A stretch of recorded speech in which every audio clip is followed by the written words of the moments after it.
اعوذ باللہ من الشیطان الرجیم بسم اللہ الرحمن الرحیم الم تر الی الذین خرجوا من دیارہم وهم الوف حذر الموت فقال لهم اللہ موتوا ثم احیاهم ان اللہ لذو فضل علی الناس ولکن اکثر الناس لا یشکرون۔ اللہ تعالیٰ نے سورہ بقرہ آیت نمبر 243 میں فرمایا، کیا نہیں تم نے دیکھا واسطے ان لوگوں کے جو نکلے اپنے گھروں سے موت کی ڈر کی وجہ سے، اور وہ تھے ہزاروں میں، بس کہا اللہ نے واسطے ان کے مر جاؤ، ثم احیاہم پھر زندہ کیا انہیں، ان اللہ لذو فضل بے شک اللہ بڑے فضل والا ہے اوپر انسانوں کے، ولکن اکثر الناس لا یشکرون اور لیکن اکثر لوگ شکر نہیں کرتے۔ ابھی ہم نے ترجمہ کیا سورہ بقرہ کی آیت نمبر 243 کا، اور اللہ تعالیٰ کا شکر ہے آج ایک نیا رکوع شروع ہوا ہے۔ جو گزشتہ رکوع میں ہم نے جو آیت نمبر 222 سے لے کے 242 تک بات کی، اس میں اللہ تعالیٰ کے احکامات تھے طلاق کے بارے میں۔ اگر ہم لب لباب نکالیں اس کا، تو ہمیں یہ بات سمجھ آتی ہے کہ اگر خدا نخواستہ کسی گھر کے اندر طلاق کی نوبت آ جائے تو وہ زیادہ سے زیادہ شخص ایک طلاق دے، یا اگر گزارا نہیں ہو رہا تو وہ 2 طلاقیں دے دیں، تاکہ وہ زندگی کے کسی بھی حصے میں اپنی جو سابقہ بیوی ہے اس کے ساتھ رجوع کر سکے دوبارہ، چاہے وہ عدت کے بعد ہو یا وہ عدت کے پہلے ہو۔ لیکن ہمارے معاشرے میں غلطی یہ ہوتی ہے کہ طلاق کی جو شروعات ہے وہ 3 طلاقوں سے ہوتی ہے، جس کی وجہ سے معاشرے میں کئی بیماریاں پیدا ہو جاتی ہیں۔ دوسری بات جو ہمیں سمجھ آئی وہ یہ کہ شوہر کا حق ہے اپنی بیوی پہ کہ جو وعدے اس نے کی ہیں اپنی بیوی سے وہ اسے پورا کرے۔ کہیں وہ اپنی طاقت کے بل کے اوپر جو اللہ تعالیٰ نے شوہر کو ایک درجہ بلند کیا ہوا ہے بیوی کے اوپر، جو کہ اس کی معاشرتی زندگی سے متعلق ہے، اس کا وہ ناجائز استعمال نہ کرے اور وہ اپنی بیوی کو نہ دبائے، بالخصوص طلاق کی صورت میں۔ جو حق مہر ہے وہ اس نے رخصتی کے بعد دینا ہوتا ہے، اور جو اس نے تحفے تحائف دیے ہیں وہ کسی بھی صورت میں طلاق کے بعد واپس نہ لے، اور جو چیزیں اس نے اس کے نام کر دی ہیں وہ اسی کے نام ہونی چاہیے۔ اللہ تعالیٰ یہ فرماتے ہیں کہ اگر کوئی شخص ان حکموں کی خلاف ورزی کرے گا تو اللہ تعالیٰ اسے دیکھ رہے ہیں آسمانوں کے اوپر، اور جو باتیں وہ زمین پہ کرا اللہ تعالیٰ اس کو سن رہے ہیں، اور اس کے ساتھ قیامت کے دن بہت برا ہوگا۔ تو اس کے بعد آج جو ہم نے دوسرے رکوع کا آغاز کیا ہے، اب بات جا رہی ہے اس سوال پہ جو کہ مرکزی سوال چل رہا تھا اس سورہ مبارک میں دوسری مسلمان امت کے متعلق۔ سوال یہ ہوا یسألونک عن الأہلہ، انہوں نے سوال کیا چاندوں کے بارے میں رسول اللہ صلی اللہ علیہ وسلم سے مدینہ کے اندر۔ سوال یہ تھا کہ چاندوں کے بارے میں آپ کا کیا خیال ہے؟ اس کا پس منظر یہ تھا کہ اب مسلمان ریاست مدینہ میں قائم ہو گئی تھی، لوگوں کی خواہش تھی کہ وہ حج پہ جائیں، پر ان کو یہ بھی ڈر تھا کہ اگر ہم اپنی خواہش پوری کرتے ہیں تو کیونکہ کعبے کے اوپر اس وقت قبضہ تھا مشرکین مکہ کا، تو وہاں پہ جنگ ہوگی، تو جو مقدس مہینے ہیں ان کے بارے میں جنگ کے کیا احکامات ہیں، اور اگر ان مقدس مہینوں میں جنگ ہو گئی جس میں حج کا بھی ایک مقدس مہینہ آتا ہے تو شروعات ہم لوگ نہیں کر سکتے، لیکن اگر وہ شروعات مشرکین مکہ نے کر دی تو اس جنگ کو ہم نے اختتام تک پہنچانا ہے۔ اس کا مطلب یہ نہیں تھا کہ صرف مکہ ہی کو قبضہ کرنا ہے، بلکہ جو بھی شر کا خاتمہ، جب تک شر کا خاتمہ نہیں ہوگا اس جنگ کو جاری رہنا تھا۔ تو اس کے بارے میں اللہ تعالیٰ نے بڑی تفصیل سے احکامات دیے کہ جہاد انسان کس طرح کر سکتا ہے، اور یہ بھی سمجھایا کہ جہاد کے 2 حصے ہیں، ایک ہے قتال اور دوسرا ہے جہاد مال کے ساتھ، کیونکہ جنگ جب ہوتی ہے تو آپ کو مال کی ضرورت بھی ہوتی ہے اور اپنی جان بھی آپ کو لگانا پڑتی ہے، تو اس کے بارے میں اللہ تعالیٰ نے کافی ہدایت دی۔ اب کیونکہ ہم ایک معاشرے کے اندر بیٹھے ہوئے ہیں، اب معاشرے میں ہر ایک شخص دوسرے سے الگ سمجھتا ہے۔ اب جب یہ جنگ و جدل کی باتیں ہو رہی تھیں تو یہ بات بھی ہوئی کہ جب آپ قبضہ کریں گے مشرکین عورتیں بھی آئیں گی، ان کے بارے میں کیا برتاؤ ہے، ان کے ساتھ کیسے رہنا چاہیے، کیا کرنا چاہیے۔ تو وہ بات آہستہ آہستہ شوہر اور بیوی کے تعلق اور پھر طلاق کے اوپر چلے گئی، جس کے بارے میں اللہ تعالیٰ نے انتہائی تفصیل کے ساتھ بتایا کہ کیسے انسان کو برتاؤ کرنا چاہیے۔ اب یہ مضمون اس رکوع کے اندر دوبارہ اپنے اصل مقام پہ آ رہا ہے کہ وہ جو اللہ تعالیٰ مسلمانوں کو درس دے رہے تھے کہ جہاد کے بارے میں کیا احکامات ہیں اللہ تعالیٰ کے، قتال اور جہاد بن مال کے بارے میں، تو اللہ تعالیٰ نے ہم کو ایک مثال سے یہ سمجھایا کہ جو تم لوگ مال خرچ کرتے ہو اپنا، وہ اللہ تعالیٰ کا فضل ہے تمہارے اوپر، اور وہ جو ہے تم خرچ کہاں پہ کر رہے ہو؟ تم خرچ کر رہے ہو معاشرے کے اندر، جس سے تم دیکھتے ہو کہ لوگوں کی فلاح و بہبود ہو رہی ہے، دین کی ترقی میں وہ مال لگ رہا ہے، اور جو تمہیں فضل اللہ تعالیٰ نے دیا ہے وہ تم اس زمین پہ لوگوں کے اوپر خرچ کر رہے ہو، اپنے معاشرے پہ خرچ کر رہے ہو۔ اللہ تعالیٰ نے مزید پھر آگے یہ سمجھایا، اس سورہ مبارک میں اللہ تعالیٰ نے ایک مثال دی لوگوں کو، اور وہ یہ بتایا کہ کیا تم نے نہیں دیکھا واسطے ان لوگوں کے جو نکل گئے اپنے گھروں سے موت کے ڈر کی وجہ سے، اور وہ تھے ہزاروں کے اندر۔ اب یہ بات چلی جاتی ہے بنی اسرائیل یا پہلی مسلمان امت کے اوپر۔ یہ واقعہ یہ ہے کہ حضرت موسیٰ علیہ السلام کے تقریباً 300-400 سال بعد بنی اسرائیل یا جو پہلی مسلمان امت تھی وہ اپنی اخلاقی طور پہ تباہی کی طرف گامزن تھی۔ اللہ تعالیٰ کے دین سے وہ دور ہو رہے تھے، ایمان ان کا کمزور ترین حالت کے اندر تھا، اور وہ ظاہر کے اوپر چلے گئے تھے کہ جو چیز ان کو ظاہر میں نظر آتی تھی وہ سمجھتے تھے کہ یہ ہمارے دین کا حصہ ہے۔ تو تقریباً 1116 قبل مسیح کے اندر ایک جگہ ہے ایپک، جو پرانا نام ہے، جو بائبل میں یا انجیل کے اندر آتا ہے، وہاں پہ بنی اسرائیل کا مقابلہ ہوا فلسطینیوں کے ساتھ۔ فلسطین کا مطلب یہ نہیں ہے کہ جو آج کل کے فلسطینی ہیں، آج کل کے جو فلسطینی ہیں وہ عرب فلسطینی ہیں۔ فلسطین اس جگہ کا نام ہے، تو جو بھی وہاں پہ رہتا ہے اس کو فلسطینی کہتے ہیں۔ اس زمانے میں وہاں پہ رہتے تھے یونان سے تعلق رکھنے والے کچھ قبائل، تو یونانی قبائلوں نے بنی اسرائیل کے لوگوں کو شکست دے دی۔ بنی اسرائیل کے لوگ یہ سمجھتے تھے کہ ہمارے پاس ہے تابوت سکینہ یا عہد کا صندوق، اس عہد کے صندوق کے اندر حضرت موسیٰ علیہ السلام کی جو تختیاں تھیں تورات کی، اور ان کا جو عصا تھا، اور کچھ اور چیزیں تھیں۔ اس زمانے میں بنی اسرائیل کا کوئی قبلہ، کوئی مرکزی مسجد نہیں تھی، تو وہ کیا کرتے تھے، جہاں پہ وہ صندوق ہوتا تھا اسی کے سامنے نماز پڑھ لیتے تھے، اور اس کو ہر جگہ پہ اپنے ساتھ لے کے چلتے تھے۔ جب وہ اس جنگ میں گئے تو انہوں نے وہ تابوت کو ساتھ لے کے چلے گئے، اور انہوں نے یہ بات کا گمان کیا کیونکہ ہمارے پاس اللہ تعالیٰ کی یہ نشانی موجود ہے، چاہے ہمارے اعمال جیسے بھی ہوں اللہ تعالیٰ کی مدد سے جیت جائیں گے۔ تو جیسے آج کل ہم لوگ اللہ تعالیٰ پہ ڈال دیتے ہیں سارا کچھ، انہوں نے بھی جنگ میں سب کچھ اللہ تعالیٰ پہ ڈال دیا اور اپنی اخلاقی طور پہ بھی تباہ کی تیاری بھی نہیں کی۔ تو وہاں پہ فلسطینی نے ان کو مار دی، اور وہ ان کا تابوت بھی لے گئے، اور وہ تابوت ان سے چھن چکا۔ تو اللہ تعالیٰ یہ فرماتے ہیں، اور ان لوگوں کا ایمان اس وقت اتنا کمزور ہو چکا تھا کہ وہ ہزاروں کی تعداد میں تھے، لیکن وہ اس جنگ کے ڈر سے، خوف سے وہاں سے بھاگ گئے، سب چیزوں کو اپنی چھوڑ کے۔ اب کیونکہ سورہ بقرہ متصل چل رہی ہے غزوہ بدر سے پہلے، تو اللہ تعالیٰ مسلمانوں کو یہاں پہ ایک راز بتا رہے ہیں، اور وہ راز یہ ہے کہ اللہ تعالیٰ نے سمجھایا کہ اگر آپ ملت ابراہیمی میں سے ہیں، ملت ابراہیمی کا مطلب یہ ہے کہ جو شخص پیدا ہوا حضرت ابراہیم علیہ السلام سے لے کے حضرت موسیٰ علیہ السلام تک، اور اس نے تمام تعلیمات حضرت ابراہیم علیہ السلام کی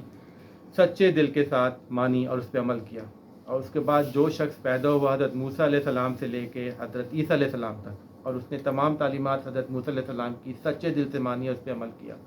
اور پھر جو شخص پیدا ہوا حضرت عیسیٰ علیہ السلام سے لے کے حضرت محمد مصطفیٰ صلی اللہ علیہ وسلم تک، اور اس نے تمام تعلیمات حضرت عیسیٰ علیہ السلام سے لے کے جو ان کی تعلیمات تھیں وہ سچے دل سے مانی اور اس پہ عمل کیا، اور پھر جو شخص پیدا ہوا امت محمدی صلی اللہ علیہ وسلم میں، اور اس نے جو تعلیمات حضرت محمد مصطفیٰ صلی اللہ علیہ وسلم کی ہیں اور وہ تادم قیامت اس پہ عمل پیرا رہے وہ لوگ، تو یہ سب لوگ ملت ابراہیمی کے اندر سے۔ اور ملت ابراہیمی سے اللہ تعالیٰ نے ایک خاص وعدہ کیا ہوا بھی ہے اور ایک وعدہ لیا ہوا بھی ہے۔ ہم نے اس کو سورہ بقرہ میں کئی دفعہ پڑھا ہے، میثاق بنی اسرائیل، میثاقکم، اللہ تعالیٰ نے فرمایا یا بنی اسرائیل اذکروا نعمتی التی انعمت علیکم واوفوا بعہدی اوفی بعہدکم، اے بنی اسرائیل کے لوگوں یاد کرو اس نعمتوں کو جو میں نے تم کو دیں، اور تم پورا کرو مجھ سے وعدہ جو تم نے کیا ہے، اور میں تم سے پورا کروں گا وعدہ جو میں نے تم سے کیا ہے۔ تو اللہ تعالیٰ کا وعدہ کیا تھا؟ اللہ تعالیٰ کا وعدہ یہ تھا کہ اگر تم نے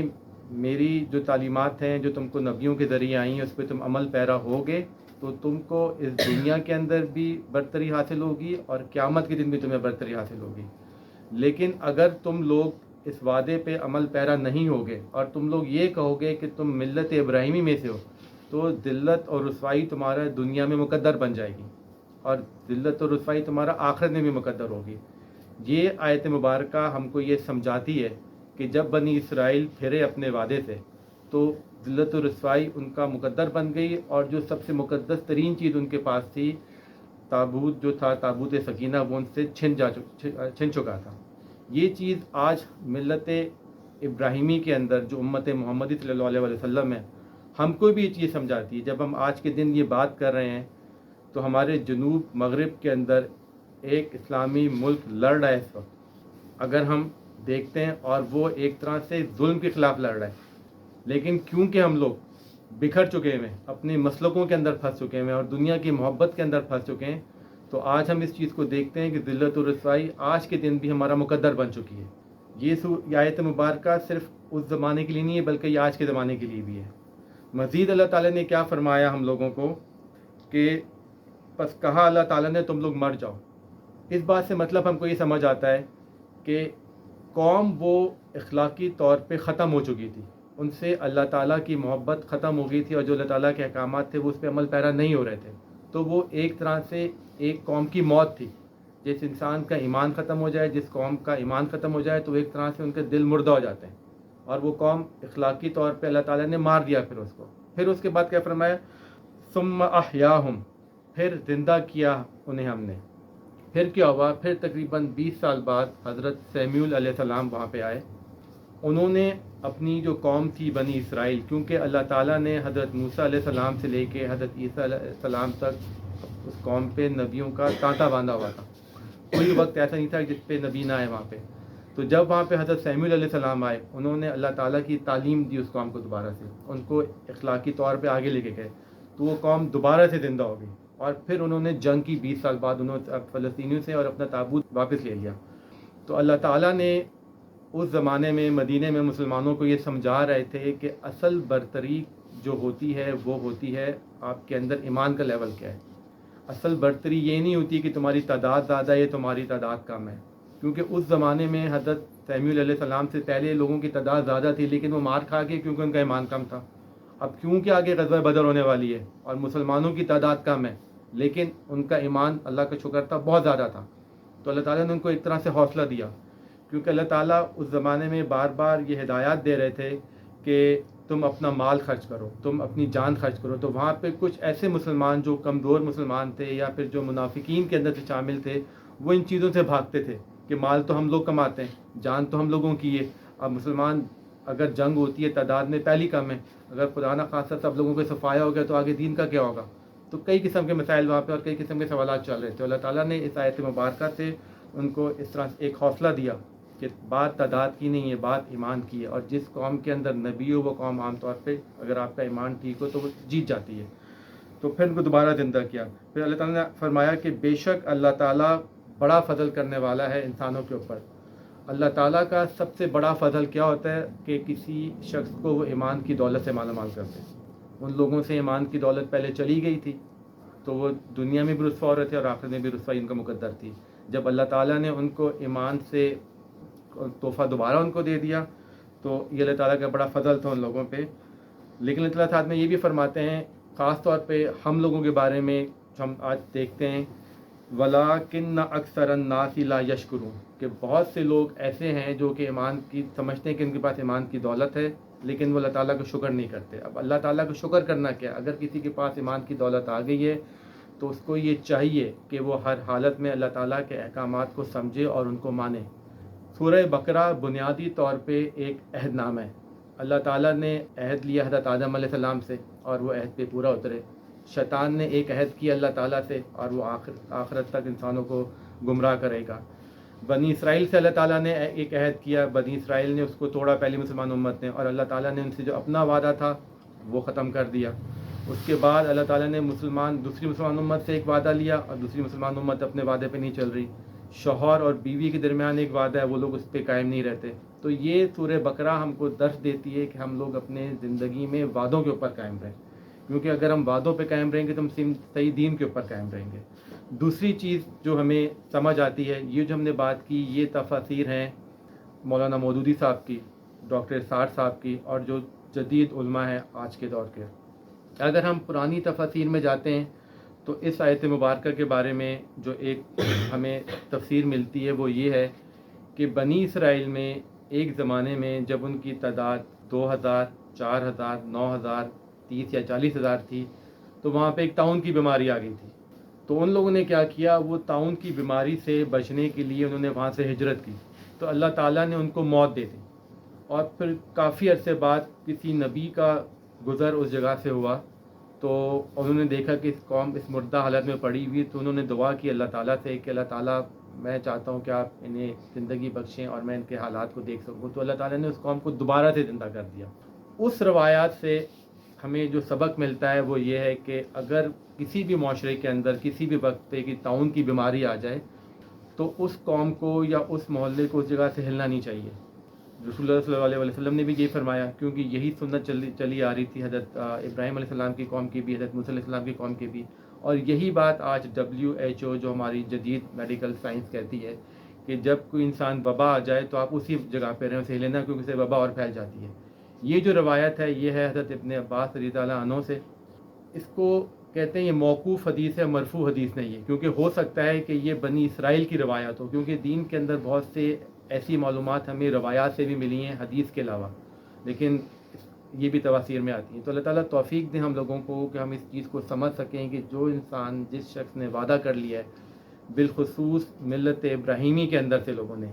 اور وہ اس وعدے پہ قائم رہیں، کیونکہ اگر وہ وعدہ انہوں نے توڑا تو ان کا جو ذلت اور رسوائی مقدر بنے گی دنیا کے اندر بھی اور آخرت کے اندر بھی. لیکن دوسری قوموں کے ساتھ یہ بات نہیں ہے. دوسری قوم عام طور پہ لڑتی ہیں اور دنیا میں رہتی ہیں اسباب کے ذریعے. کبھی اسباب زیادہ ہوتے ہیں تو وہ جیت جاتے ہیں، کبھی اسباب کم ہوتے ہیں تو وہ ہار جاتے ہیں. لیکن پہلی مسلمان امت اور دوسری مسلمان امت سے اللہ تعالیٰ کا یہ وعدہ ہے، ہم اس بات کو بار بار کر رہے ہیں کہ اگر ہم نے اللہ تعالیٰ کے احکامات کو توڑا تو ذلت اور رسوائی ہمارا مقدر ہے، اس کے علاوہ کچھ نہیں ہوگا. تو اللہ تعالیٰ توفیق دے ہم کو اس چیز کے اس بات کو سمجھ سکیں اور آگے اس پہ پھیلا سکیں. صدق اللہ.